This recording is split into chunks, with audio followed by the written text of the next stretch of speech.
Hello and welcome to the Roller Hocus Pocus podcast. This is your host, Cactus Rack, and I don't know if you can hear my other host, Europa the Cat.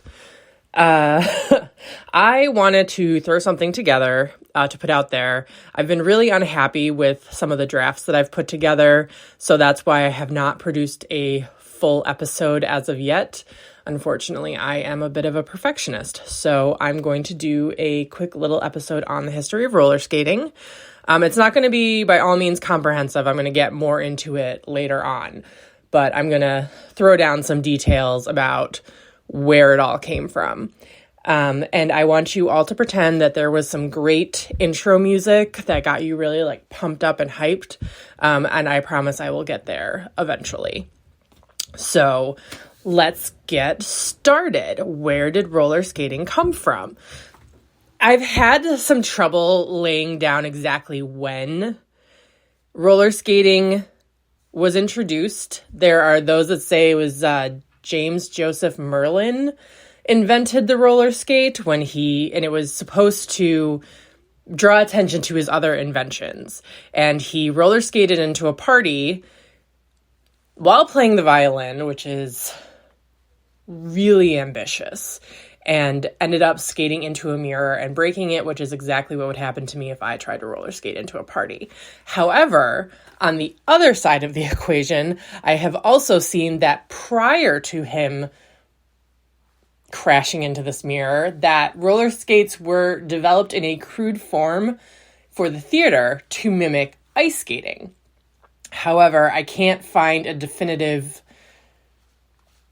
performance where this was introduced or anything about who decided that this would be the thing and not realize that they were changing the scope of history forever.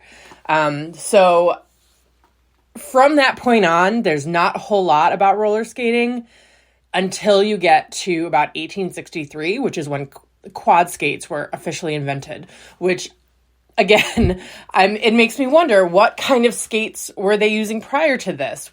Were inlines before quads? Is that what we had? I'm a little confused on that aspect. So if anyone has any further information about that, please enlighten me, because I was under the impression that skates were always quads. So I don't know how they were invented in 1863. So they were invented by a guy named James Plimpton, and he ended up creating kind of this national craze around it. He built, I think, the first roller rinks in the country along the East Coast. He started teaching people how to roller skate. He created the National Roller Skating Association, and he marketed it. I have trouble with words, I'm sorry. He marketed it as a way for young people to be together without having to be chaperoned, which back in the day, you could not go out with a young man or a young woman without somebody's aunt following you around. It was not done. So roller skating became a way for them to go out, have fun, and just be together. However, according to an article I read from the BBC, it also created a miniature sexual revolution.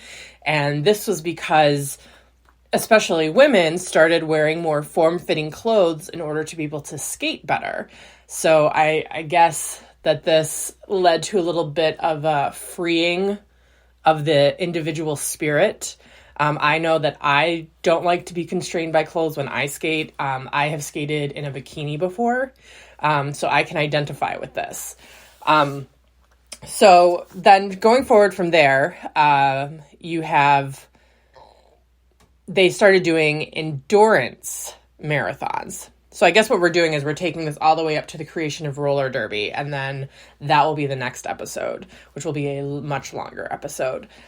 So they started doing endurance skating, which I guess in, the late 19th century, that would have been something very interesting to watch. And at this point, roller derby was not, I think, on anybody's radar, but when you do endurance skating, You're going to get tired. You're going to get sloppy. You're going to knock someone over. You're going to get mad and, I don't know, backhand somebody. I've done that. So from that point onward, which I feel like I've said that like 3 times now, so just bear with me.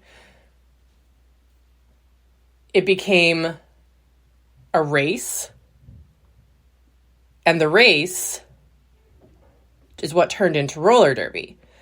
And how this happened was that these endurance marathons continued, and they were always couples. And so it would be the men went out for one lap and the women went out for another lap, and it was called transatlantic. So what it was is that the length of this competition was supposed to be the length of a cross-country trip. So we're talking about 3,000 miles here. And so this could obviously take days. However, it wasn't pizzazzy enough, I'm guessing.